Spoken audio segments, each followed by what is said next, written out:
Bonjour à tous, aujourd'hui je vais vous faire une petite vidéo de mon compresseur et plus précisément des joints de téflon qui sont sur les pales. Alors, il faut savoir que tous les compresseurs n'en sont pas équipés. Le mien par contre a donc 2 lobes intérieurs et 4 joints en téflon. Alors quand on installe ces joints en téflon, ils ne sont pas ajustés, il faut justement les ajuster par rapport au corps du bloc. Et il y a une valeur bien précise d'ajustement. Alors grâce à mon ami Didier, qui lui connaît un petit peu mieux les compresseurs que moi, on a donc réussi, et puis en même temps avec aussi les documentations là, que j'ai chopées aux États-Unis, j'ai la méthode et la valeur précise. Donc en gros il faut respecter un jeu de cale de 25, un petit quart de millimètre, donc c'est vraiment pas épais du tout.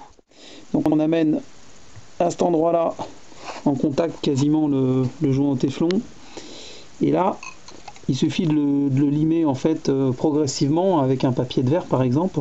Alors là je vous fais la petite vidéo simplement pour vous montrer qu'à cet endroit là, j'arrive par exemple à passer la cale, parce que j'ai un petit peu limé juste avant de faire la vidéo, et que ici ça ne passe pas. Vous voyez, là ça rentre pas, ça veut rien savoir.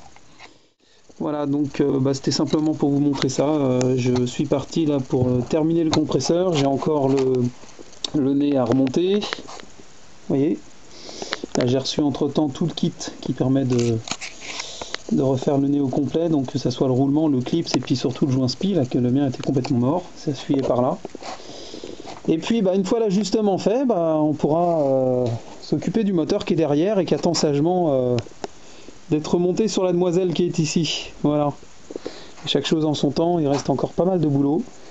Mine de rien, c'est plein de petits détails comme ça qui prennent énormément de temps. Bon, alors petite vidéo intermédiaire, puisque là en fait j'ai utilisé un petit morceau de papier de verre comme ça. J'ai en fait limé petit à petit. Il faut y aller vraiment méticuleusement, tout doucement, parce qu'on peut aller très très vite à faire une connerie. Donc là c'était pour vous faire voir une étape intermédiaire. Donc ici pour l'instant je suis sur la cale de 0,20. Là on passe assez facilement, voilà. Ici ça passe encore. Par contre dès que j'arrive dans le coin, et là ça bloque. Voilà, c'est à dire qu'en fait il faut que j'aille ébavurer encore un petit peu à cet endroit là. Et pour ce faire je la redescends un petit peu plus bas comme ça, et puis il faut y aller tout doucement, petit à petit, sur 1 cm comme ça. Voilà, j'ai fini d'ajuster une pale, il m'en reste 4, donc un joint, et là je vous montre avec la cale de 20, vous voyez ça force pas, ça va tout seul. Voilà, ici c'est pareil, et surtout ça va bien dans le coin là-bas.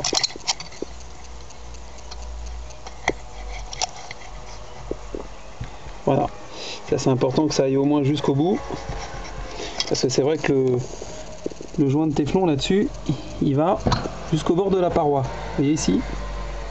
Donc là effectivement c'est un petit peu dur à accéder à cet endroit-là, il faut y aller. Moi j'y suis allé avec un petit tournevis comme ça, en positionnant doucement là, le morceau de papier de verre, et puis j'ai frotté comme ça là juste sur 3-4 mm.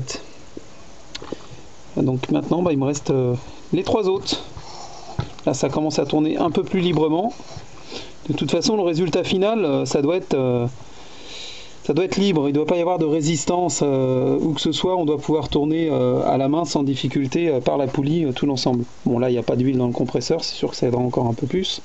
Normalement il y a de l'huile à ce niveau là, dans le carter où il y a les pignons. On continue. Alors, vous voyez juste avant je vous ai montré donc une pale qui était bien ajustée avec son joint. Là par contre j'attaque une seconde, alors là c'est flagrant, ça passe pas du tout, le vin il passe nulle part, j'arrive même pas à la rentrer, un petit peu ici et encore non ça bloque, donc là il va falloir gratter toute la surface. Allez c'est parti, ça y est c'est terminé.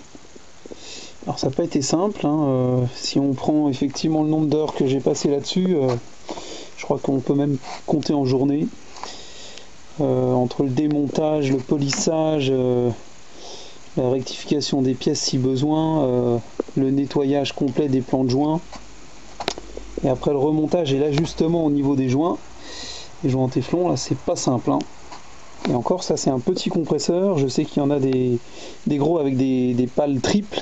Là, il n'y en a que 2. Alors le plus important qu'il faut quand même retenir par rapport à la réflexion et au résultat surtout, c'est qu'on doit avoir absolument la possibilité de tourner à la main. C'est-à-dire que si vous n'arrivez pas à faire ça, c'est que l'ajustement il n'est pas bon. Voilà. Donc là, sans trop d'effort, j'arrive à faire tourner les pales par moi-même. Si vous ressentez à nouveau une résistance trop importante, c'est que vous n'avez pas ajusté correctement. Voilà. On va mettre un petit peu de lumière. J'espère qu'on verra mieux. Voilà ce que ça donne.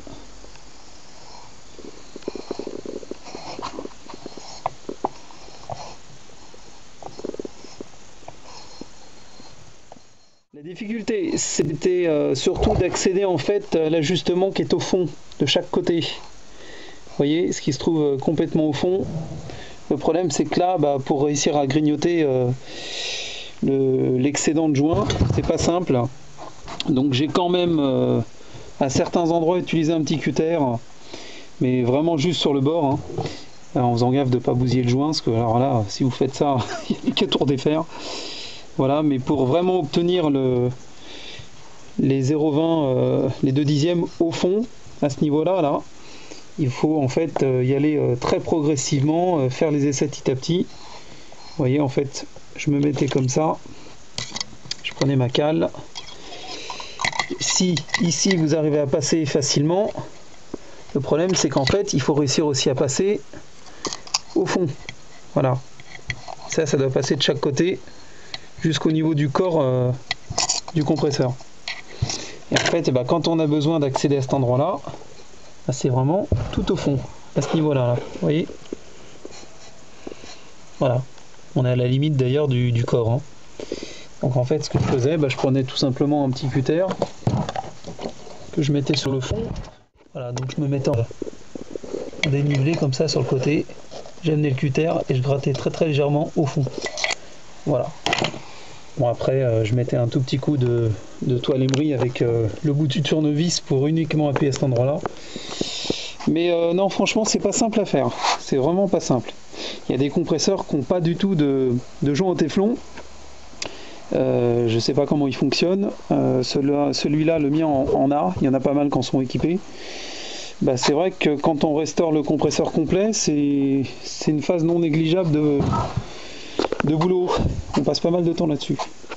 Voilà, bon en tout cas c'est prêt. Je suis bien content. Je vais pouvoir passer à la suite. Et puis la suite, c'est là. Et puis c'est là aussi. Voilà. Je vais pouvoir à nouveau poser le compresseur sur le moteur et puis commencer à remonter autour et envisager très très bientôt là, de remettre boîte moteur dans la voiture, ce qui me ferait bien plaisir, ce qui permettrait de passer aux étapes suivantes de remontage. Bon, puis un petit final pour terminer la vidéo en beauté.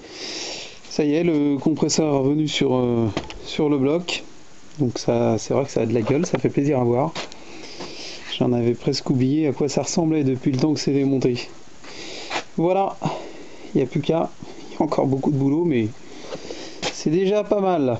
Je suis assez content. Il y a eu pas mal de filetages qui ont été en plus améliorés. Il y a eu des inserts installés à certains endroits où c'était fragile.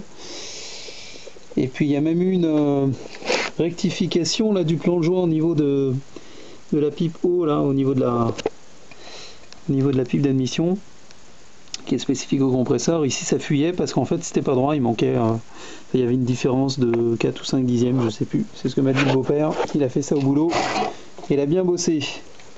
Il m'a aussi intégré des inserts. Bon là il faut encore que je coupe les tiges pour l'instant, mais bon c'est pas urgent. Il m'a mis des inserts en inox là au niveau des filetages, ça ne bouge plus, c'est parfait, je suis vraiment très content. Voilà, allez, passez une bonne soirée, ciao.